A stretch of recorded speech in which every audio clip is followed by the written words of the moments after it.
When the galaxy's most advanced civilizations gathered to judge humanity's darkest hour, they expected contrition. They expected apologies. They expected a broken species begging for mercy. What they got was Commander Sarah Chen, standing ramrod straight before the Galactic Tribunal, her weathered hands clasped behind her back, and her voice cutting through the cosmic courtroom like a blade through silk. You want to know about war crimes? I'll tell you about war crimes. Every single one of them. And when I'm done, you'll understand why humanity doesn't apologize for surviving. The silence that followed would echo through the galaxy for generations. Because in that moment, every alien species present realized they were about to learn what happens when you corner the most dangerous predator the universe has ever produced, not because of their claws or fangs, but because of their refusal to die quietly. This is the story of how humanity's greatest shame became their most terrifying strength. The crystalline chamber of the Galactic Tribunal stretched endlessly upward, its walls pulsing with the soft blue light of concentrated justice. Commander Sarah Chen stood in the center of the amphitheater, surrounded by a semicircle of the galaxy's most powerful beings. Above her, floating in gravity-defying witness boxes, representatives from 47 different species observed with a mixture of curiosity and disgust. Sarah kept her expression neutral as she studied her judges. The Zephyrians, with their gossamer wings and telepathic abilities, floated like living stained glass windows. The Kirlian hive mind collective manifested as a writhing mass of interconnected neural tissue, their thoughts visible as sparks of electricity dancing across their translucent skin. The ancient Vorthak, beings of pure energy contained within geometric crystalline shells, hummed with frequencies that made her teeth ache. Each species had contributed to the charges against humanity. Each one believed they held the moral high ground. Commander Chen, the lead prosecutor began, his voice carrying the melodious tone of the ethereal singers, you stand before this tribunal accused of authorizing and executing what can only be described as the most heinous war crimes in galactic history, crimes against sentient beings, violations of the sacred codes of warfare, and systematic genocide against multiple species. Sarah's jaw tightened almost imperceptibly. Behind her, in the viewing gallery reserved for the accused, sat the remnants of Earth's military command. General Marcus Williams, Admiral Elena Vasquez, Colonel James Park, and dozens of others who had made the hard choices during humanity's darkest hour. Their faces bore the same weathered determination that marked every human survivor. How do you plead? The prosecutor continued. Before I answer that question, Sarah said, her voice carrying clearly through the chamber's acoustic design, I need to tell you a story. A story about what happens when peaceful civilizations encounter something they've never seen before.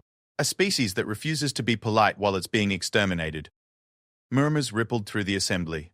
The ethereal singer's golden eyes narrowed. Commander, this tribunal requires a simple plea. Guilty or not guilty to the charges as stated. You'll get your plea, Sarah replied. But first, you need to understand why we did what we did. Because if you don't, you'll make the same mistake the hegemony made 3 years ago. The mention of the hegemony sent a visible shiver through many of the observers. The galactic hegemony had been the dominant power in this sector for over 10,000 years, a confederation of advanced species that maintained order through superior technology and the threat of overwhelming force. They had been the ones to discover Earth, evaluate humanity, and declare them unfit for membership in galactic civilization. They had also been the ones to authorize humanity's extinction as a regrettable necessity for galactic stability. Sarah began pacing, her military boots clicking against the crystalline floor. 18 months ago, the first hegemony survey ships arrived at Earth. We welcomed them.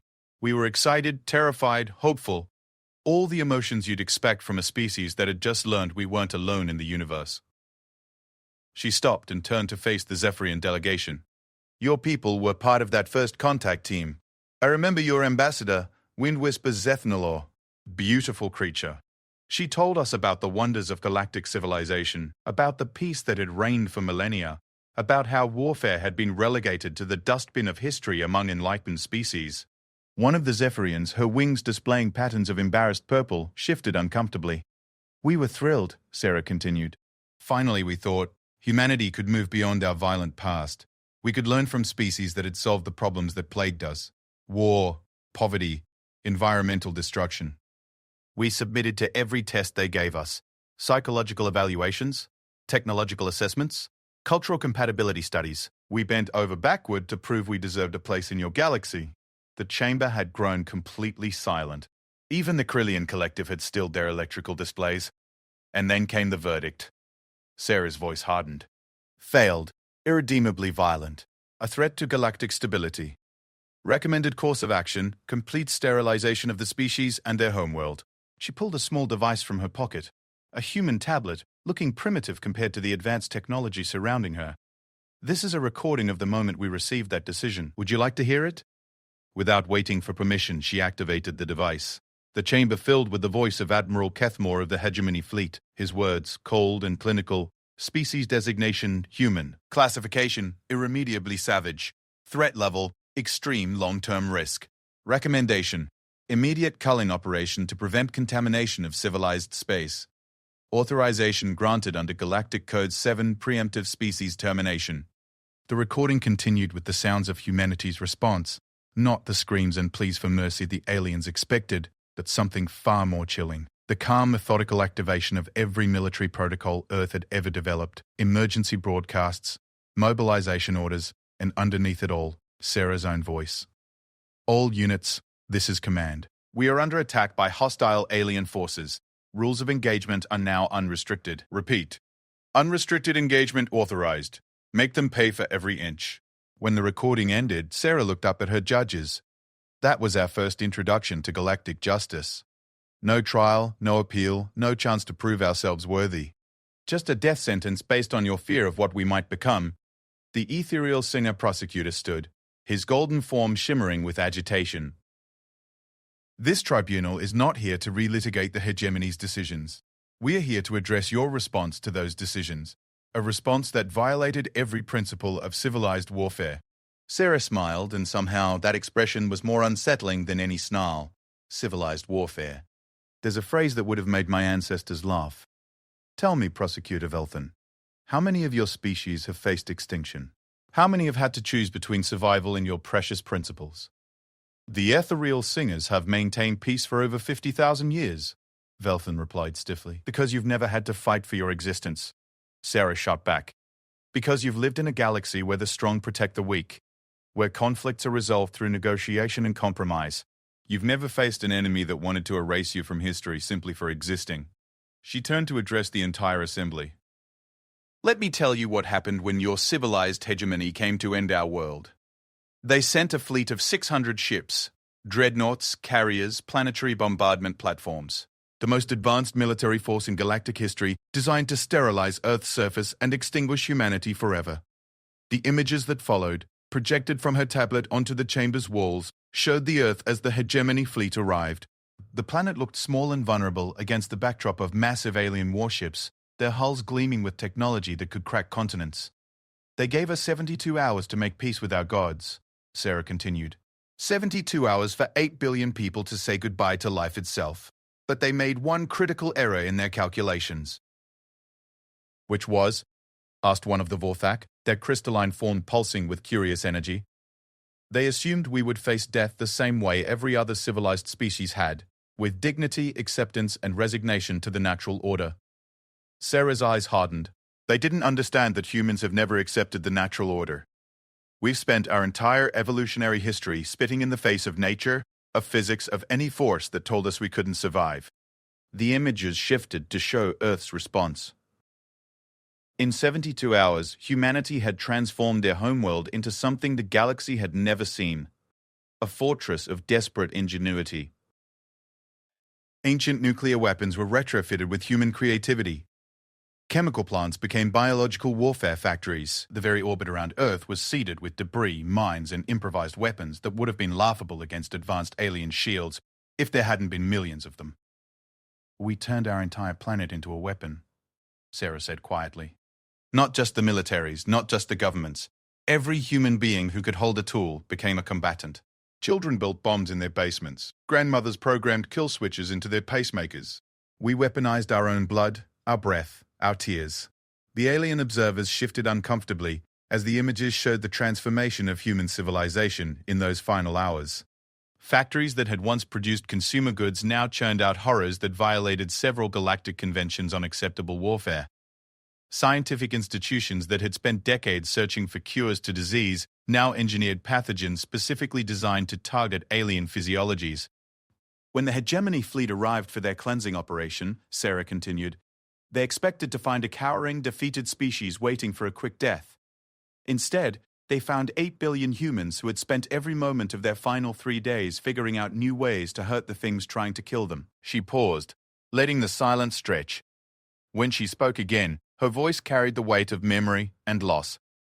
The battle for Earth lasted 9 days. In those 9 days, humanity lost 7 billion people. Our cities were ash. Our oceans boiled. Our atmosphere burned. But the hegemony fleet lost something too. Their certainty that they were the apex predators of this galaxy, because in those 9 days, we killed every single one of them. 600 of the most advanced warships in galactic history, crewed by beings who had ruled space for 10 millennia, destroyed by a species that had just learned faster than light travel was possible. The chamber erupted in protests and disbelief. The Zephyrian's wings flashed with alarmed colors. The Krillian collective sparked with agitated electrical patterns. Only the ancient Vorthak remained silent, their crystalline forms pulsing with what might have been recognition. Impossible, declared the ethereal singer prosecutor. The hegemony possessed technology millennia ahead of human capabilities. No primitive species could. You're right, Sarah interrupted. No primitive species could win that fight. But you made the same mistake the hegemony made. You assumed that humanity would fight like a civilized species. You assumed we would follow rules, maintain honor, preserve some dignity in our final moments. She activated her tablet again, and the chamber filled with recorded tactical communications from the Battle of Earth. Alien voices, speaking in dozens of different languages, all expressing the same growing horror and disbelief as their advanced fleets encountered human warfare. Hegemony Command, this is Dreadnought Veltanor. The humans have weaponized their own nuclear waste. They're using debris fields with radioactive payloads. Our shields are holding, but the sheer volume... All vessels, be advised, human ships are ramming our formations. Repeat, they are using their own vessels as kinetic weapons. No attempt at survival. They're treating their crews as ammunition. Command, we have a biological warfare situation. The humans have somehow engineered a pathogen that affects our cybernetic implants. Our ship systems are being infected by organic matter. Request immediate. The communications devolved into static and screams. Sarah turned off the recording and faced her judges once more. The hegemony had rules for warfare. They had protocols, honor codes, acceptable losses, strategic objectives. They fought like rational beings seeking victory with minimal cost. She stepped closer to the prosecutor's platform. Humans don't fight for victory. We fight for survival. And when survival is on the line, there are no rules, no honor, no unacceptable costs. There's just the choice between extinction and doing whatever it takes to make the other bastard extinct first. This tribunal, Velthan began, but Sarah cut him off with a gesture. No. You brought me here to account for humanity's war crimes. You want to understand why we did what we did in the 2 years following Earth's destruction. But you can't judge our actions without understanding what we learned in those 9 days when our world burned. She looked up at each species represented in the chamber, meeting their alien gazes with steady human determination. We learned that, in this galaxy, might makes right. We learned that peaceful species survive only as long as stronger species allow them to. We learned that all your principles, all your codes of civilized conduct, all your moral superiority exists only because no one has ever been desperate enough to challenge it. The chamber had grown so quiet that the soft humming of the life support systems seemed deafening. Sarah's next words cut through that silence like a blade. And we learned that when humans have nothing left to lose, we become something this galaxy has never seen before. A species willing to commit any atrocity, break any rule, and sacrifice any principle if it means our children might have a chance to see tomorrow. She straightened her uniform and clasped her hands behind her back once more. So yes, Prosecutor Velthan, I am guilty of war crimes. Every human who survived Earth's destruction is guilty of war crimes. We are guilty of refusing to die quietly. We are guilty of making our enemies pay a price they never imagined for trying to exterminate us. And if faced with the same choice tomorrow, between human extinction and doing terrible things to ensure our survival, we would make the same choice again, because that's what humans do. We survive, no matter what it costs. No matter who tries to stop us. No matter what rules we have to break. The silence that followed her words stretched for nearly a full minute before the ancient Vorthak named Architect Prime spoke, their crystalline voice resonating through the chamber like distant thunder. Tell us, Commander Chen, what happened after Earth fell? Sarah Chen's eyes closed for a moment, and when she opened them, the assembled beings could see something that made them profoundly uncomfortable. Not pain, not grief, but the cold calculation of a predator that had learned from being wounded. What happened after Earth fell, she repeated slowly, was the birth of something this galaxy had never seen before. You see, when the hegemony destroyed our homeworld, they made a crucial miscalculation. They assumed that with Earth gone, humanity would simply fade away, become another footnote in the cosmic graveyard of extinct species. She began walking again, her path taking her closer to the viewing galleries, where representatives from various species watched with growing unease. But 800 million humans survived Earth's destruction.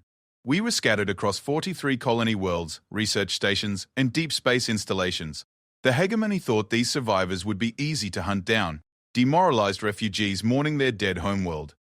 Instead, they found themselves facing something unprecedented in galactic history: 800 million humans, with absolutely nothing left to lose, and a burning need to make someone pay for what they had witnessed. The chamber's environmental systems hummed softly as Sarah paused, collecting her thoughts. When she continued, her voice carried the weight of shared memory that every human survivor bore. The hegemony's cleansing operations began immediately after Earth fell. Their fleets moved methodically through human space, targeting our colonies one by one. Standard procedure: orbital bombardment, then ground forces to ensure complete eradication. They had refined this process over millennia, having performed similar operations on 47 other species they deemed incompatible with galactic civilization. Sarah pulled up another recording on her tablet. The chamber filled with the sterile voice of a hegemony admiral issuing orders. Task Force 7, you are cleared for Operation Purification. Target: Human Colony Designation, New Geneva. Population, approximately 2 million. Estimated time to completion, 6 hours. Maintain standard protocols. Leave no survivors. New Geneva was our first lesson in what this galaxy really thought of mercy, Sarah continued. It was a farming colony. Families, children, elderly citizens who had fled Earth's pollution to build something clean and peaceful among the stars. When the hegemony arrived, the colonists tried to surrender. They'd broadcast messages in 17 different languages, offering to relocate, to submit to any terms, to do anything except die. The images that followed showed New Geneva as the hegemony fleet approached, a beautiful world with golden grain fields stretching to the horizon, small cities nestled in green valleys, children playing in parks while their parents worked to build a better future. It looked exactly like the peaceful, harmonious societies the galaxy claimed to value. The hegemony response was orbital bombardment, 37 minutes of sustained plasma fire that turned New Geneva's surface into molten glass. 2 million people reduced to atomic particles because they carried human DNA. Sarah turned to face the Zephyrian delegation directly. Your species provided the targeting systems for that bombardment. Wind Whisper technology, designed for precise mapping, used to ensure that every human settlement was completely eradicated. How did it feel, knowing your peaceful innovations were being used to murder children? The lead Zephyrian, her wings now displaying deep shades of purple shame, spoke in a voice barely audible. The Zephyrian collective was assured that the targeting systems would only be used for defensive purposes. We were told that human colonies were military installations. You were told what you wanted to hear, Sarah replied without mercy. Because it was easier to believe that lie than to admit you were complicit in genocide, just like 46 other species who contributed technology, intelligence, or support to the hegemony's purification campaigns. She activated her tablet again, displaying a map of human space as it existed after Earth's fall. 43 red dots marked human-controlled worlds, stations, and settlements. One by one, the dots began disappearing as the timeline advanced. New Geneva fell on day 1. Hadley's Hope lasted until day 3. They tried to evacuate, but hegemony interdiction fields prevented any ships from leaving the system. The research station at Kepler, 442, held out until day 7, sending continuous distress calls that no one answered. Day by day, colony by colony, the hegemony erased us from existence. By the end of the first month, 30 to 1 of our 43 settlements had been destroyed. The pattern was always the same: arrive, demand surrender, ignore any attempts at negotiation, then complete sterilization. Sarah's voice remained steady, but the temperature in the chamber seemed to drop as she continued. And through it all, the galaxy watched. The great civilized species that claimed to value life, peace, and justice stood by and did nothing as billions of humans were murdered for the crime of existing. The hegemony had legal authority under Galactic Code 779, protested one of the Krillian collective nodes, electrical patterns flickering with defensive energy. The protocols were followed. The decision was ratified by By a vote of 47 species to 0, Sarah finished. Unanimous consent to wipe out humanity because we were judged too dangerous to live alongside, not because we had committed any crimes, not because we had threatened anyone, but because some computer model suggested we might become a problem in the future. She stepped closer to the Krillian representative. Tell me, how many of those 47 species bothered to study human history before casting their vote? How many tried to understand what we were really like before deciding we deserved to die? The electrical patterns on the Krillian surface dimmed. The evaluation protocols are standardized across all first contact scenarios.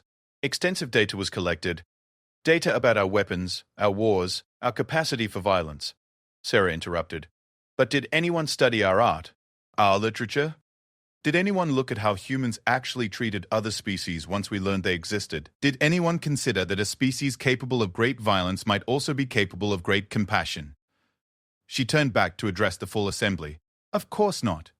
Because studying us as complete beings might have complicated the simple narrative you needed, that humanity was a virus to be eliminated before it could spread. The images on the chamber walls shifted to show the final days of the hegemony's purification campaign. Only 12 human settlements remained, scattered across the outer rim of their former territory. These were the hardest targets: heavily defended military installations, deep space research facilities, and colonies that had managed to implement desperate defensive measures. By day 42, we were down to our last strongholds, Sarah continued. The hegemony was confident that the human problem would be completely solved within another week. Their fleets were already being reassigned to other sectors. Victory announcements were being prepared. And then something happened that changed everything. The humans who had survived the first wave of extermination attacks finally managed to coordinate their response. Not a surrender, not a desperate plea for mercy, but something the galaxy had never seen before: a species-wide declaration of total war. The chamber filled with the sound of a human broadcast, transmitted simultaneously from all remaining human installations. The voice belonged to General Marcus Williams, speaking for all of humanity's survivors.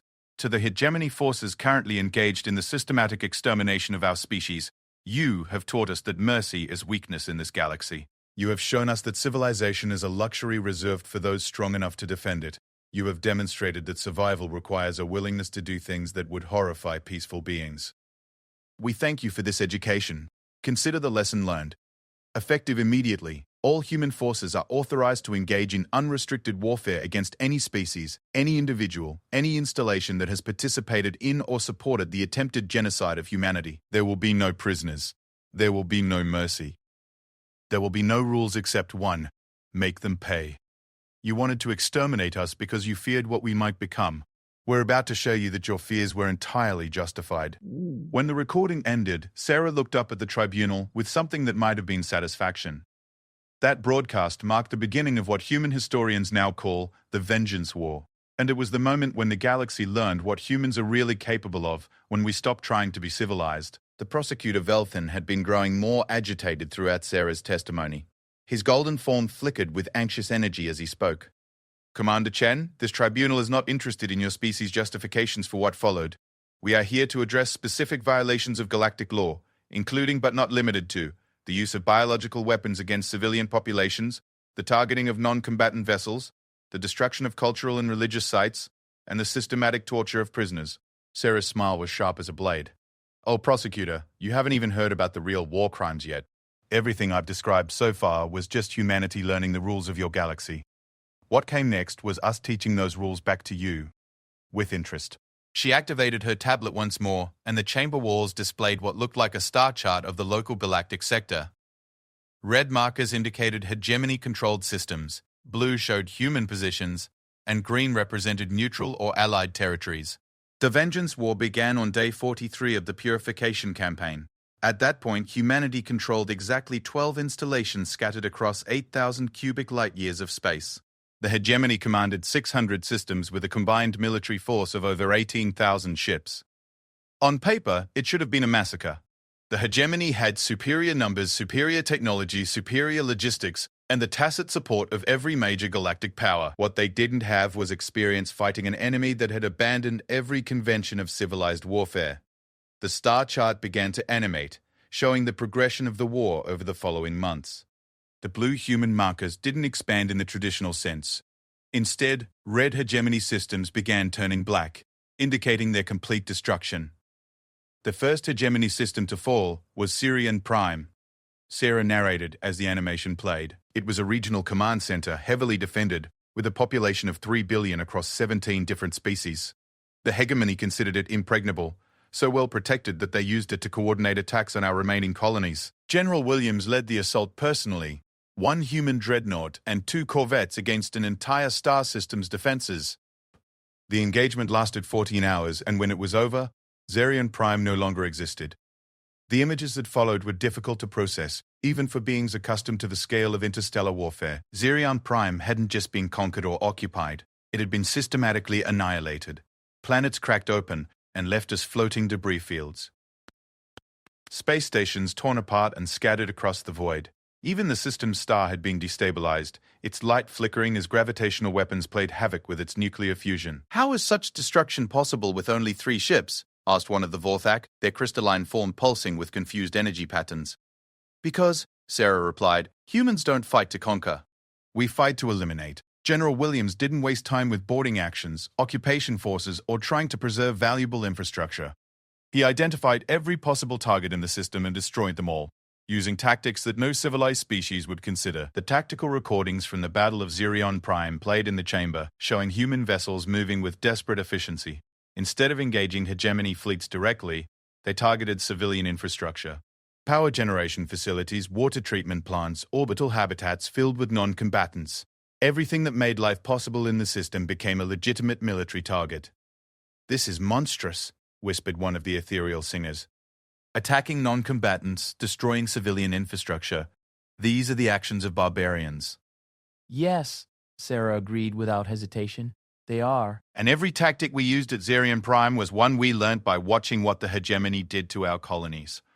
Orbital bombardment of civilian targets? That's how New Geneva died. Destruction of life support systems? That's how our research stations fell. Deliberate targeting of non-combatants? That's how 2 million human children were murdered in the first week of the purification campaign. She paused, letting that sink in.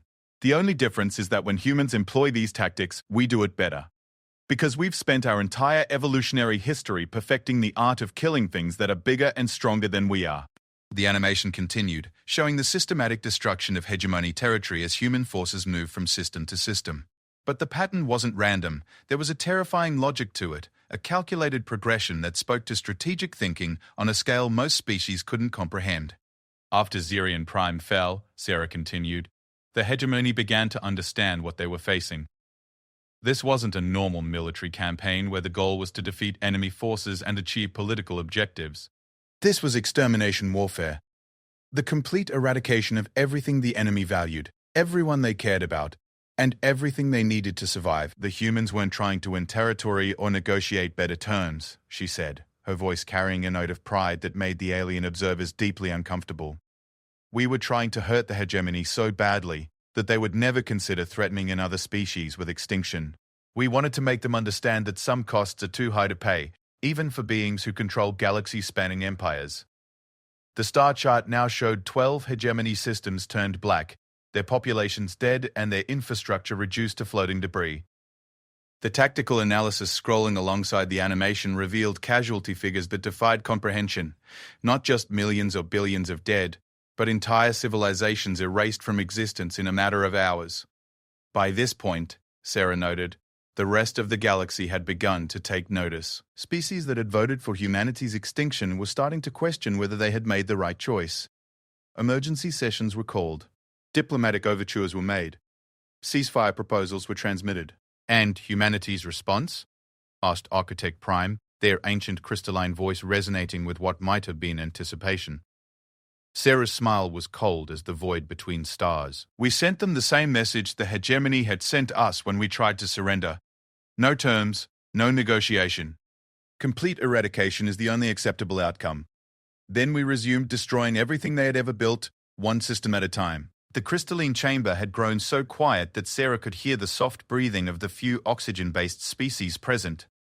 She stood in the center of the amphitheater, surrounded by beings who had once considered themselves the apex of galactic civilization, and watched as the reality of human warfare sank into their consciousness like acid through armor. The turning point, Sarah continued, her voice cutting through the silence, came with the destruction of the hegemony core worlds. These weren't military targets or strategic positions. They were the cultural and spiritual heart of 47 different civilizations, worlds where art, philosophy, and scientific achievement had flourished for millennia. The star chart on the chamber walls shifted to show a cluster of systems near the galactic core, each one marked with symbols indicating immense cultural and historical significance. Ancient temples, vast libraries, museums containing the collected wisdom of entire species, all of it concentrated in a region of space that had remained peaceful for over 10,000 years. The hegemony assumed these worlds were untouchable, Sarah said, her tone carrying a note of grim satisfaction. After all, what civilized species would destroy irreplaceable cultural artifacts just to hurt their enemy? What rational military commander would waste resources attacking targets with no strategic value?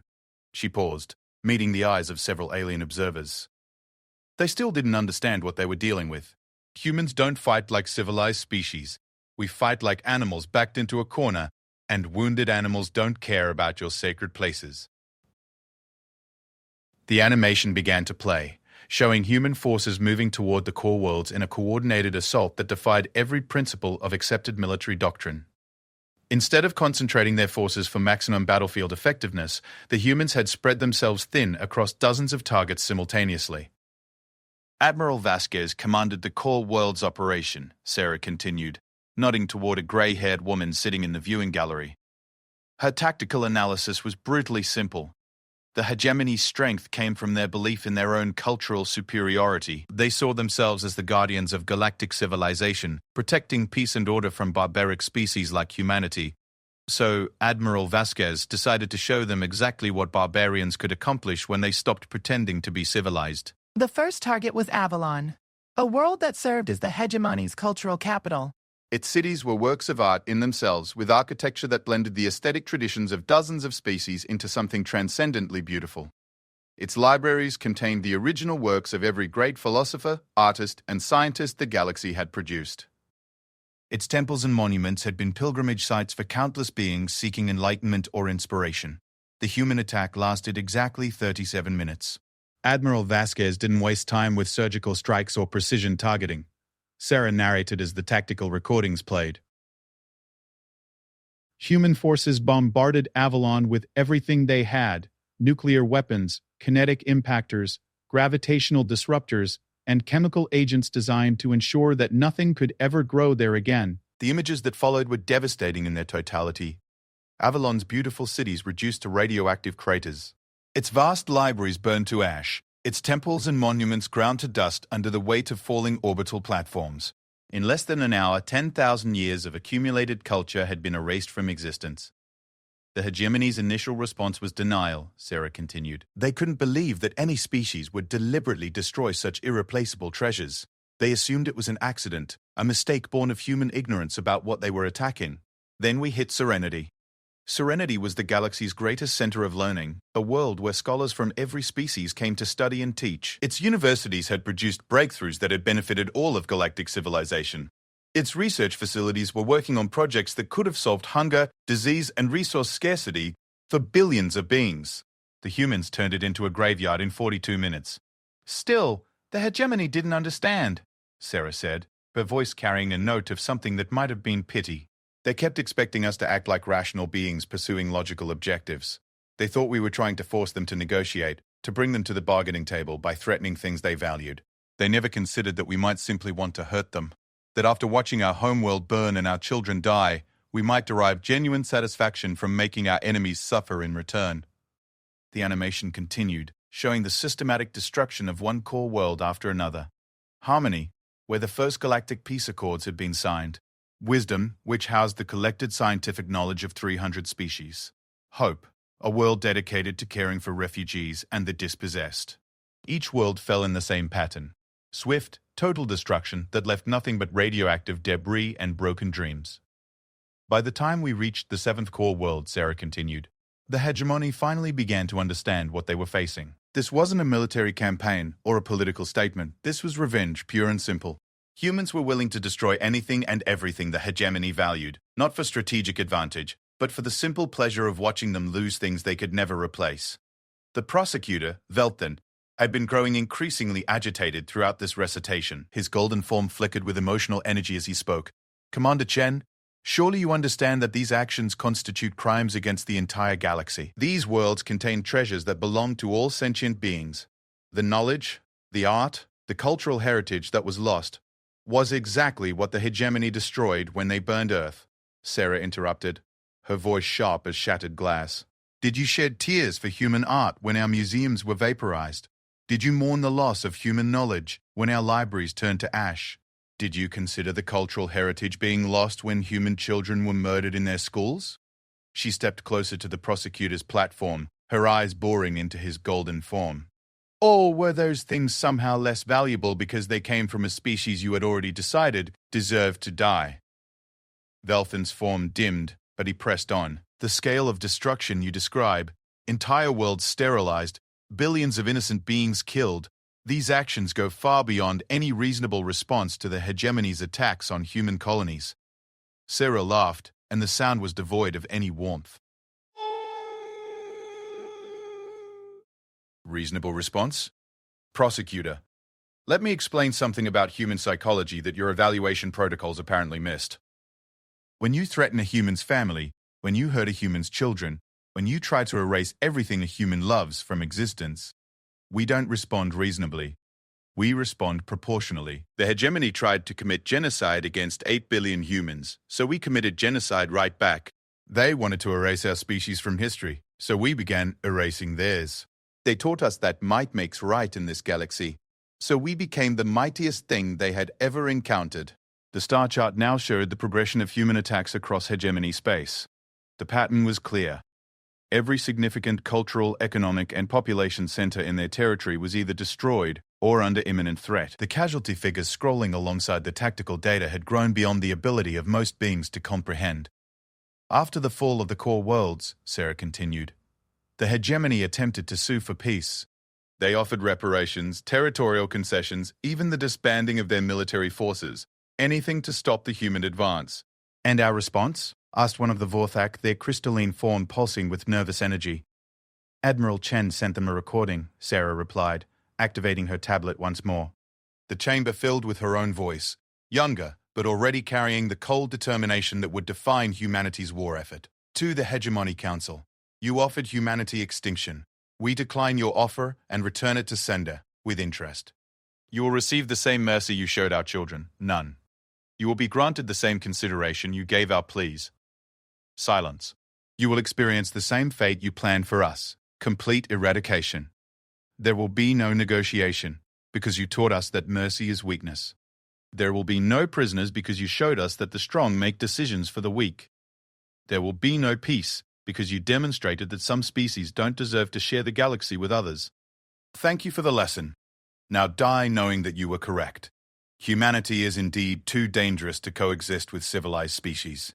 The difference is, we're not the ones who'll be eliminated. When the recording ended, several of the alien observers were visibly distressed. The Zephyrian's wings displayed patterns of deep anguish, while the Krylian collective sparked with confused electrical discharges. The hegemony's final stand took place at Terminus Prime, their military capital and the seat of their government, Sarah continued, seemingly oblivious to the emotional turmoil she was causing. They had gathered the remnants of their fleet there, over 3,000 ships including their most advanced dreadnoughts and battle stations. Against them, humanity deployed our entire surviving military force. 41 ships of various classes, most of them damaged from previous engagements, crewed by beings who hadn't seen their families in over a year and had nothing left to lose. The tactical display that followed was unlike anything the Tribunal had ever witnessed. The Battle of Terminus Prime wasn't a conventional engagement between opposing fleets. It was something far more primal and terrible. Human ships moved without regard for their own survival, using ramming attacks, suicide runs, and kamikaze tactics that turned each vessel into a guided weapon. The engagement lasted 18 hours, Sarah narrated as the recordings played. In that time, humanity lost 39 of our 41 ships and over 300,000 personnel. But when it was over, Terminus Prime was a dead system. Every hegemony vessel destroyed, every orbital installation annihilated, every living being in the system reduced to component atoms. And the hegemony, an empire that had ruled this sector for 10,000 years, simply ceased to exist. The silence that followed was profound. Even the ancient Vorthak had stilled their energy patterns, as if the weight of what they had heard required complete stillness to process. Finally, Architect Prime spoke, their crystalline voice carrying harmonics of something that might have been respect. "Tell us, Commander Chen, what did humanity do with their victory?" Sarah's expression grew thoughtful, as if she were choosing her words carefully. "That's where this story gets interesting, Architect Prime, because what happened next was something that surprised even us." She gestured to the star chart, which now showed the aftermath of the hegemony's destruction. Vast swaths of space that had once been controlled by the galaxy's dominant power were now empty, their worlds dead or abandoned, their infrastructure reduced to floating debris. For the first time in over a year, humanity had no immediate enemies to fight, Sarah continued. The hegemony was gone. Their allies had either fled the sector or sworn neutrality. We had achieved complete military victory, and suddenly found ourselves the dominant power in a region of space containing over 400 systems and nearly 2 trillion survivors from dozens of different species. The galaxy was watching to see what we would do next. Many expected us to continue the genocide, to wipe out every species that had supported the hegemony's actions. Others thought we might establish a human empire, ruling over the survivors as conquered subjects. Sarah's smile contained a complexity that the alien observers found difficult to read. Instead, we did something that apparently no one saw coming. We honored the Geneva Conventions. The prosecutor leaned forward, his golden form flickering with confusion. "The what?" "Human military law," Sarah explained. "Protocols for the treatment of prisoners, the protection of civilians, the conduct of occupying forces. Rules that humans had developed over centuries of warfare to maintain some semblance of honor and humanity even in the midst of conflict. You see, there's something about human psychology that your evaluation protocols missed. We're capable of incredible savagery when our survival is threatened. But once that threat is eliminated, once our families are safe and our future is secure, we revert to something that might surprise you. We try to be decent." The images on the chamber walls shifted to show human forces in the aftermath of victory. Instead of the continued destruction the galaxy expected, they showed something unprecedented. Human soldiers providing medical aid to enemy wounded, human engineers working to restore damaged infrastructure, human administrators establishing fair and just governments for liberated worlds. In the 18 months following the hegemony's destruction, Sarah continued, humanity rebuilt everything we had torn down. We restored communications networks, reconstructed orbital habitats, and provided humanitarian aid to over 6 billion displaced beings. We also did something else that surprised the galaxy. We offered full citizenship and equal representation to every species in the territories we now controlled. Not as conquered subjects, but as equal partners in building something better than what had come before.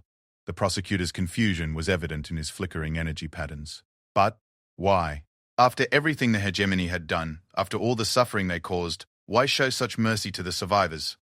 Sarah's expression grew serious, and for the first time since she had begun speaking, her voice carried a note of genuine emotion. "Because that's who humans really are, Prosecutor Valfen. Yes, we're capable of unimaginable violence when threatened with extinction. Yes, we'll commit any atrocity necessary to ensure our survival. But we're also capable of extraordinary compassion once that threat is gone. The hegemony judged us based on our capacity for violence and decided we were too dangerous to live. They never considered that the same species capable of destroying their empire might also be capable of rebuilding it better than it was before." She gestured to the viewing gallery, where other human commanders sat watching the proceedings. "Every person in this room has committed what you would call war crimes. We've killed billions of beings, destroyed irreplaceable cultural treasures, and violated every principle of civilized warfare. But we've also spent the last 18 months proving that we're capable of being the guardians this galaxy needs. Because that's what humans do," she concluded, her voice carrying a note of quiet pride. "We adapt. We overcome. We survive. And once we've secured our place in the universe, we try to make it a better place for everyone else too." The chamber remained silent as the implications of her words sank in. The galaxy had spent over a year fearing humanity as a conquering horde that would destroy everything in its path. Instead, they had become something far more dangerous. Competent, benevolent rulers who made their subjects genuinely grateful to be under human protection. But Sarah wasn't finished with her testimony. Her next words would reveal the true scope of humanity's transformation from victim to apex predator. "Of course," she said with that same cold smile.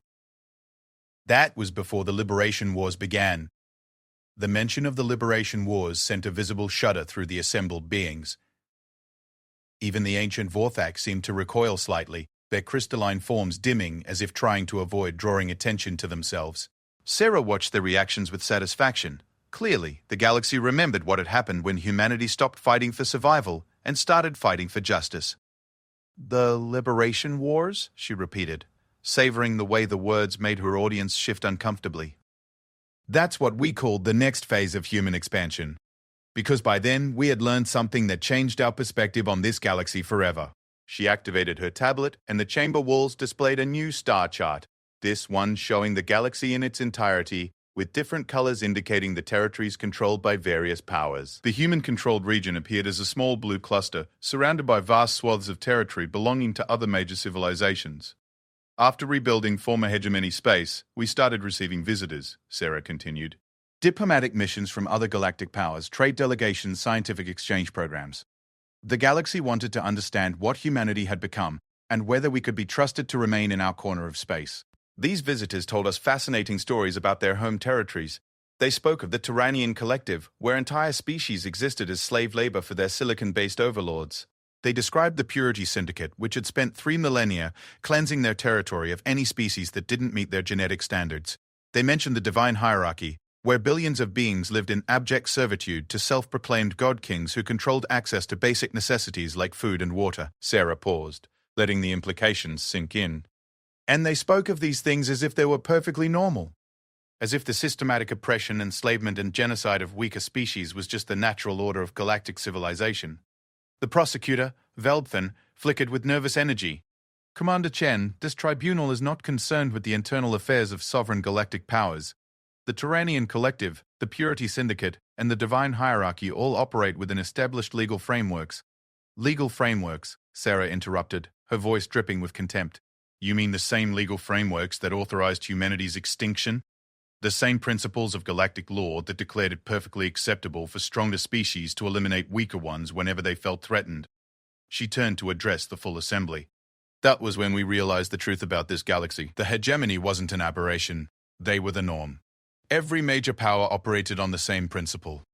Might makes right, the strong rule the weak, and inconvenient species get exterminated for the greater good." The only difference was that humanity had become strong enough to see the system for what it really was, a cosmic protection racket, where the biggest predators divided up the prey among themselves. The star chart shifted to show detailed information about the territories Sarah had mentioned. The casualty figures were staggering, not from wars or conflicts, but from the routine oppression that galactic civilization considered normal business. Billions of beings dying in labor camps, entire species bred for slavery, worlds stripped of resources, while their native populations starved. "We spent 3 months documenting the true state of galactic civilization," Sarah continued. "Our intelligence services, working with refugees and dissidents from across the galaxy, compiled a comprehensive database of ongoing atrocities. What we found was that the galaxy's golden age of peace was built on the systematic brutalization of anyone too weak to defend themselves." She gestured to the data flowing across the chamber walls. "The Turanian Collective alone was responsible for the enslavement of over 200 species. The Purity Syndicate had eliminated 43 genetically inferior races in the last millennium. The Divine Hierarchy controlled the lives and deaths of nearly 1 trillion sentient beings who existed solely to serve their master's whims. And the galaxy's response to these ongoing atrocities? Diplomatic recognition, trade agreements, and mutual defense pacts. Because as long as these powers kept their activities within their own territories, the rest of galactic civilization was perfectly willing to look the other way." The ancient Vortak named Architect Prime spoke, their crystalline voice resonating with what might have been unease. "Commander Chen, surely you understand that the internal governance of sovereign territories is a complex matter. Intervention in such affairs would violate the fundamental principles of galactic law." "The same galactic law that condemned humanity to death," Sarah shot back. "The same principles that declared it acceptable for the hegemony to eliminate us because we might become a threat to galactic stability." "Tell me, Architect Prime, where were these sacred principles of non-interference when 47 species voted to exterminate mine?" She stepped closer to the Vorthak delegation. "Or do these principles only apply when it's convenient, when preserving them means you don't have to risk anything to help people who are suffering?" The silence that followed was deafening. Finally, Sarah continued, her voice carrying a new edge of cold anger. That was when humanity made a decision that terrified the galaxy. We decided that if galactic law was nothing more than a convenient excuse for powerful species to brutalize weaker ones, then galactic law had no legitimacy. And if the established powers wouldn't protect the innocent, then we would. The star chart began to animate again, showing the first phase of what humanity called the Liberation Wars. Unlike their previous campaign against the hegemony, this wasn't a war of revenge or survival. It was something far more dangerous to the established order. It was a war of principles. Our first target was a Turanian collective slave camp in the Rigel sector.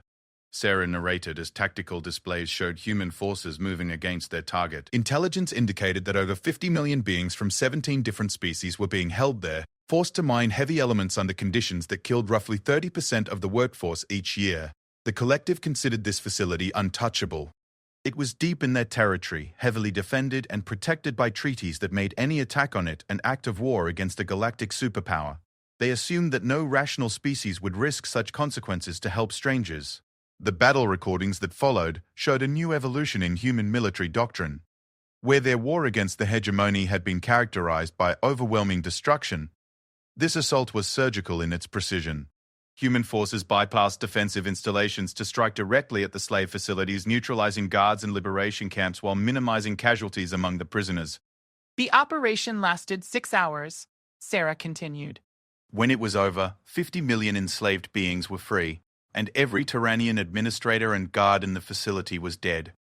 We then transported the liberated prisoners to safety in human space, provided them with medical care, and offered them citizenship in our growing confederation. The collective's response was swift and predictable. They demanded that humanity return their property immediately and provide reparations for the economic damage caused by our attack. When we refused, they threatened military action. Sarah's smile was sharp as a blade. They had apparently forgotten that humanity had recently defeated the most powerful military force in galactic history using guerrilla tactics, improvised weapons, and a complete disregard for conventional warfare. The collective lasted 3 weeks. The tactical displays showed the systematic destruction of Turanian collective space, but unlike the total annihilation that had befallen the hegemony, this campaign was more selective. Human forces targeted administrative centers, military installations, and infrastructure that supported the slave economy while leaving population centers largely intact. We didn't want to destroy the collective, Sarah explained. We wanted to liberate it. Every world we conquered was immediately reorganized under principles of equality and self-determination. Former slaves became citizens with full rights and representation. Former masters found themselves subject to war crimes tribunals. Within 6 months, nearly 400 million beings across 37 star systems had been freed from Turanian rule, and every one of them was grateful enough to volunteer for our growing military forces. The prosecutor's golden form flickered with increasing agitation. Commander Chen, what you describe is not liberation. It's conquest disguised as humanitarianism. Humanity had no legal authority to intervene in collective territory, no right to impose your values on sovereign worlds. Rights, Sarah laughed bitterly. You want to talk about rights, prosecutor? What about the rights of those 50 million slaves we liberated? What about their right not to be worked to death in alien mines? What about their right to live as something other than property? She turned to face the full assembly. Or do those rights not count because they belong to species too weak to enforce them? The liberation wars continued for 18 months, Sarah resumed, her tone growing more intense as she described humanity's expanding campaign. After the collective fell, we turned our attention to the Purity Syndicate. They had spent millennia perfecting the art of genocide, eliminating any species they deemed genetically inferior. Their scientists had developed weapons specifically designed to target certain types of DNA, allowing them to exterminate entire races while leaving their territory intact for colonization. The images that followed were among the most horrific the tribunal had yet seen. Worlds where thriving civilizations had been reduced to empty cities and bleached bones. Research facilities where syndicate scientists conducted experiments that would have horrified even human military researchers. Breeding camps where genetically pure specimens were cultivated while inferior variants were systematically eliminated. The syndicate believed they were creating a perfect galaxy, Sarah continued, her voice carrying a note of disgust. A galaxy cleansed of genetic impurities, populated only by species that met their exacting standards. They had already eliminated 43 different races and were working on 18 more when we arrived. Their extermination of the Zarfan people was particularly thorough. A race of peaceful philosophers who had contributed greatly to galactic knowledge, eliminated because their brain chemistry didn't conform to syndicate ideals of mental purity. 3 billion beings reduced to laboratory specimens and statistical data. Sarah paused, looking directly at the various alien representatives.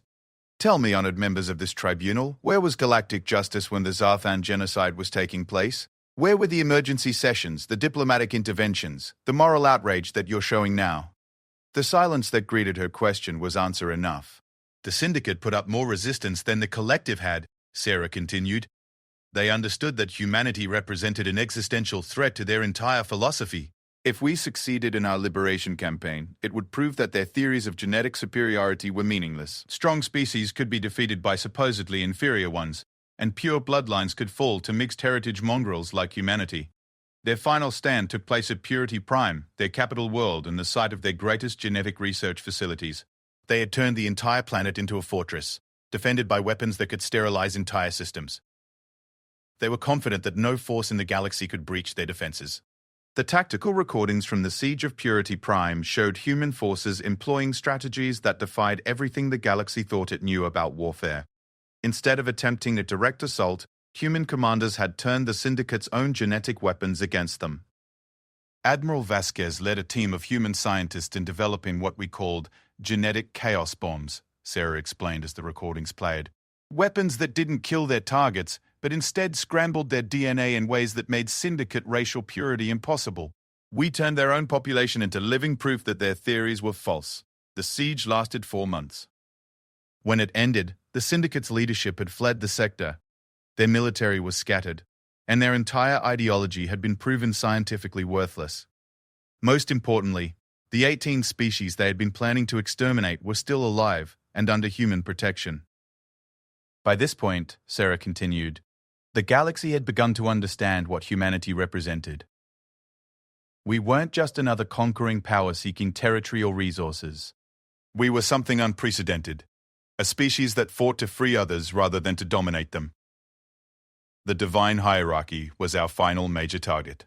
They ruled over nearly 1 trillion beings across 200 star systems, maintaining control through a combination of technological supremacy and enforced religious worship. Their god-kings lived in orbital palaces while their subjects struggled to survive on resource-depleted worlds below. The hierarchy believed they were untouchable because their subjects worshipped them as literal deities. They couldn't conceive of a power that would dare challenge divine authority backed by superior technology. They were wrong. The recordings from the Divine Hierarchy campaign showed human forces employing a completely different strategy than they had used against previous enemies. Instead of direct military assault, they began by broadcasting the truth about their enemy's supposed divinity, showing that the God Kings were simply advanced aliens using technology to maintain their control. The revolution began on the outer worlds and spread inward toward the core systems, Sarah explained. As human forces liberated each world, the local populations joined our cause. Not because we conquered them, but because we showed them that their gods were false and their chains could be broken. The hierarchy's fall was the most complete of all our victories. When it ended, not only were 1 trillion beings free from divine tyranny, but the entire concept of technologically enforced worship had been discredited. The god kings who survived our campaign found themselves ruling over empty palaces, abandoned by subjects who had learned to think for themselves. Sarah paused, surveying the silent chamber before delivering her final point about the liberation wars. In 2.5 years of continuous warfare, humanity liberated nearly 600 star systems and freed almost 2 trillion sentient beings from various forms of oppression. We overthrew 3 galactic superpowers and dismantled ideologies that had dominated the sector for millennia. And in all that time, we never once claimed territory for ourselves. Every world we liberated was given the choice of independence or voluntary membership in our growing confederation.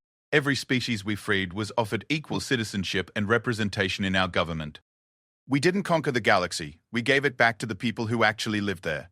The silence that followed was profound. The assembled beings were beginning to understand that they weren't just judging humanity for war crimes. They were sitting in judgment of the species that had single-handedly transformed galactic civilization, replacing oppression with freedom and tyranny with justice. But Sarah's testimony wasn't finished. The most dangerous revelation was yet to come. What humanity had learned about their judges during the liberation wars. Of course, she said with that same cold smile, liberating all those oppressed populations taught us some very interesting things about the species sitting in judgment today. The temperature in the crystalline chamber seemed to drop several degrees as Sarah's words hung in the air. The alien representatives who had been sitting in judgment suddenly found themselves under scrutiny, and the shift in power dynamics was palpable.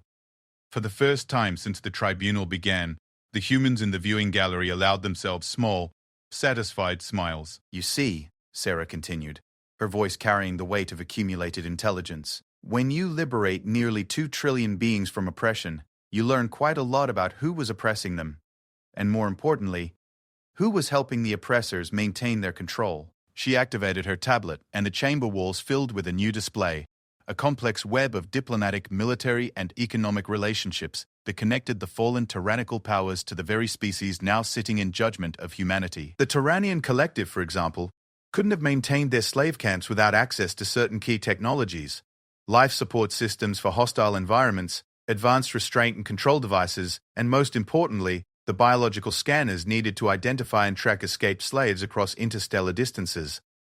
The display zoomed in on specific trade agreements and technological transfers. Those scanners were manufactured exclusively by the Zephyrian Collective, sold under what they called humanitarian aid agreements. The technology was supposedly intended for medical research and population management. Of course, the Zephyrians' advanced telepathic abilities made them perfectly aware of how their technology was actually being used. Several of the Zephyrian representatives had gone completely still, their wing patterns displaying deep shades of shame and fear. Their lead diplomat, the same being who had claimed ignorance about New Geneva's bombardment, was now clearly struggling to maintain her composure. But that's not the most interesting part, Sarah continued, her tone growing more conversational even as her words became more damning. The most interesting part is the Zephyrian breeding programs. The silence in the chamber was now absolute. Even the soft humming of the life support systems seemed muted. You see, when we liberated the Tyrannian slave camps, we found detailed records of how their operation worked.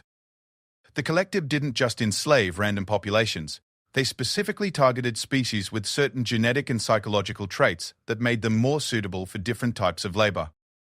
And they were very good at identifying these traits, thanks to the extensive genetic and psychological profiles provided by their Zephyrian partners.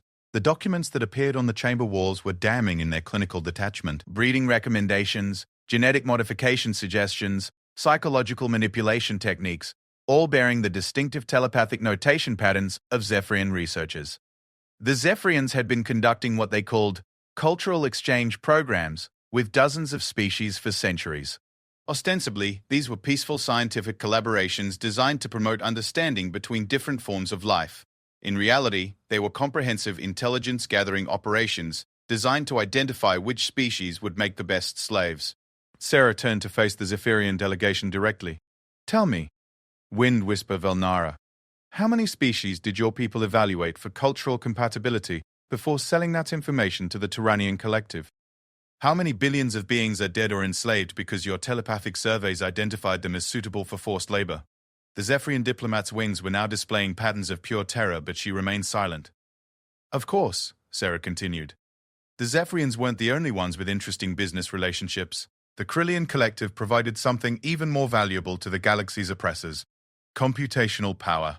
The display shifted to show the vast data processing networks that had supported various tyrannical regimes. Complex algorithms for population control, logistic systems for genocide, and predictive models for identifying potential resistance movements.